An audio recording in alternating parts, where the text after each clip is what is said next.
While this weekend's marches showed unity around renewed calls for gun control, what about those communities where guns are more tightly woven into the fabric of everyday life? We were struck by a photo essay for The New Yorker this week by photographer Sharif Hamza, who captured young Americans as hunters and target shooters in places where Hamza says that shooting is as common as skateboarding.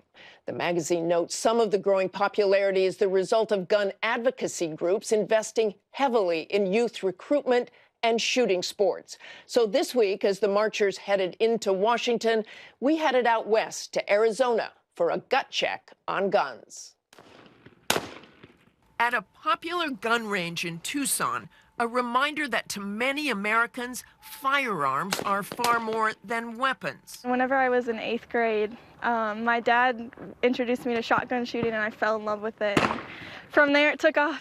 20-year-old Emily Hampson is an Olympic hopeful and one of the best young shotgun trap shooters in the world. She's pro-gun, but after Parkland, welcomes the national debate. You know, I think that it's good that people are speaking about what they think. I think that it's important that we have conversation. But it's not an easy conversation to have, especially in the pressure cooker of high school. There was a lot of tension. In Tucson, we met high school junior Giancarlo Rodriguez.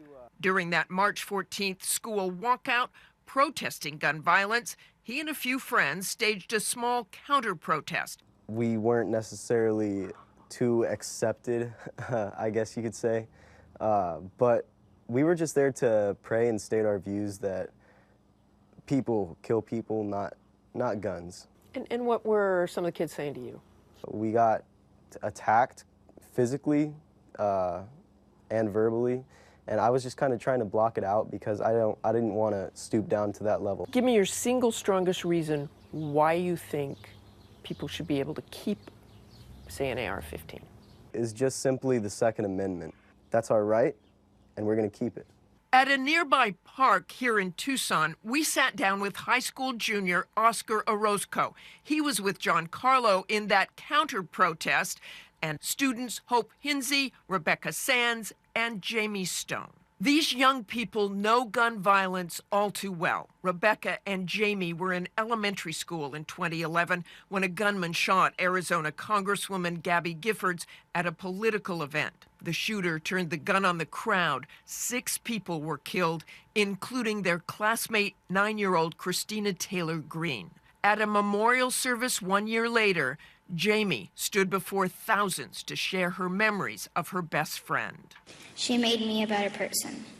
She would want all of us to follow our dreams and not be sad because she isn't there. When you look back at 10-year-old Jamie and the effect it really did have on you, describe that. I think, well, for me and my family, it made us realize that something like that can happen anywhere at any time, and you can't really prepare for it. So I just remember it really like changing my life for a while, and then it took me a while just to have a sense of like security and safety.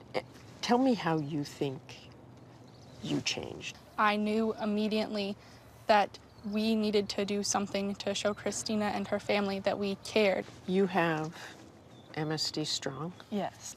That MSD Strong means what to you? It means to me that not only do I sympathize with them, but I empathize with them because of what happened in our community, and I know that the devastation that rocked their hallways and classrooms did the same thing in our community. Let me ask you what you want to see changed. I'm not looking to, repeal anyone's rights. I just think that it's a plethora of things from mental health to bullying to guns. Rebecca, what do you want to see change? I think that the first steps that need to be taken is that the National Instant Criminal Background Check System needs to be a digital database that states can access and states be required to report to the national database. It's important that the gun shows and online sales require background checks, and I think that the minimum age to purchase a firearm needs to be raised to 21. Jamie, what do you want to change?